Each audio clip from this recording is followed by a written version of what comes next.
We're very lucky to have Dr. Peter Westaway, the Chief Economist for Vanguard in the European region. Came from Perth now to Melbourne and about to do a roadshow for Vanguard as well. Did the first presentation this morning.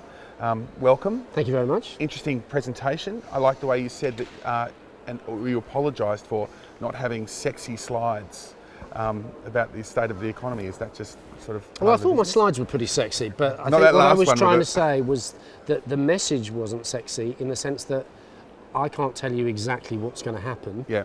And therefore, for investors, I can't tell you exactly what the right investment advice is. You know, if you think everything's going to turn out fine, buy risky assets. If you think things are going to be really bad, be defensive. But because we don't know, you should have a diversified portfolio. I know this is possibly an absurd question, but is there a point when you think things will be more certain, when you can isolate a better time?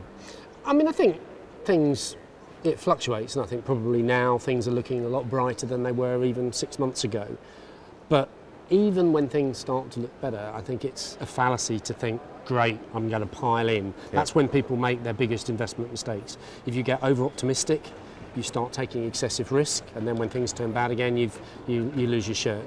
Or if you get overly gloomy, you dump all of your risky assets, and then you don't benefit from the upswing. So I think, even though it doesn't sound very sexy, actually keeping your portfolio diversified so that you're in a position to take benefit of the good times and the bad times is a good strategy. Okay, so by the same token, when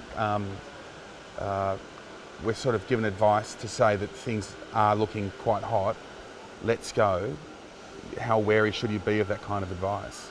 I think you should be very wary, actually. This is when people make their, people obviously make huge killings in these sorts of times. Well, they do, but I think you should be wary of financial advisors who promise either themselves or recommending asset managers who can beat the market.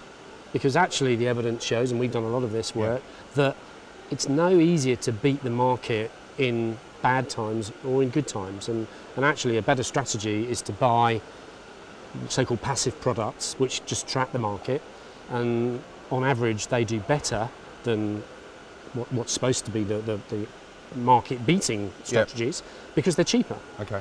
And often the one thing you can control as an investor is how much it costs to invest in a product, and we think keeping costs low is really important, and Vanguard feel very passionately about that, which is why we have very low cost products. Okay. What's the European understanding of how Australia's sort of come out of the GFC?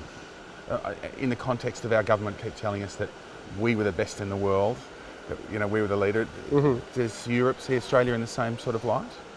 Well, it does, in the sense that Australia is a developed market, but its fortunes are very tightly tied to the strongest growing economy in the world, which is China, and more generally the Far East.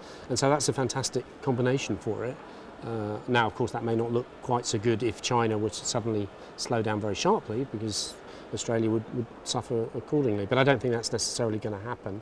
And so I think Australia is incredibly well placed to benefit from the strength of the eastern countries, and China in particular.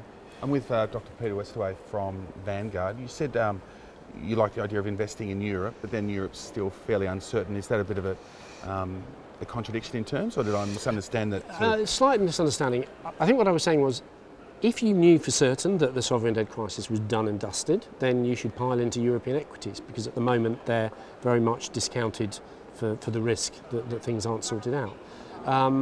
So I think as a long-term investment, European equities are pretty attractive, but we don't know for sure that things aren't going to get worse in Europe. So that's why, going back to my earlier point, having a diversified portfolio, not overweighting your portfolio on the basis of one view, which may turn out to be incorrect. Right. So keep it relatively simple. Yeah, absolutely. Okay. Great. Thanks for your time. Thank you very much. Enjoy your time in Australia. Thank you.